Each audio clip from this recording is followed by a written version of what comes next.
1 Thessalonians 3, 2 and 3 says, "And we sent Timothy, our brother and God's fellow worker in the gospel of Christ, to strengthen and encourage you as to your faith, so that no one would be disturbed by their afflictions, for you shall know that we have been destined for this."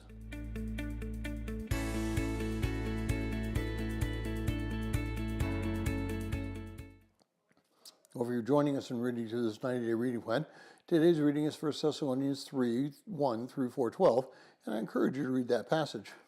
Well, there are certain attitudes in the modern-day American Christianity that get my heart pumping fast, and not for a good reason. Since the 1960s and 70s, it's become popular, particularly in American Christianity, to imitate something that happened long ago in the first century Judaism. There was a view back then that if you were wealthy, you were blessed by God, and if you struggled, you were cursed by God. As a matter of fact, that kind of thinking goes all the way back to the book of Job. Today, we are inundated with the idea that bigger is better and over the top is best. We've become concerned with worshiptainment rather than worship, prosperity rather than submission. And yet, Paul tells the Thessalonian church that he was destined for affliction, and by extension, they were going to be afflicted too. Until Christianity became the state religion, there were not very many wealthy Christians. Most Christians suffered because of their beliefs. Most Christians were willing to die for the sake of the gospel. Most Christians were looking for eternal value rather than temporal value.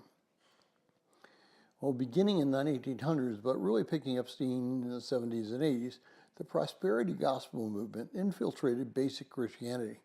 Even churches that have a strong biblical foundation bought into the lie that you have to look a certain way and worship a certain way if you're going to be successful and attract today's generation.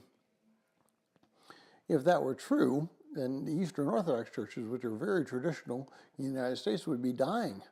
Their worship style, called Eucharistic liturgy, dates back to the first century. Their churches have not changed significantly in their structure since the first centuries as well. If we Christians are to grow, we are to be different. If we're going to be different, people are going to reject us. If we are being accepted as the norm, we are failing in our walk with Christ, because the norm is what Satan wants us to feel. If Paul and the apostles and the early Christians suffered great persecution and the church grew, why do we believe that we have to submit to today's society for the church to grow?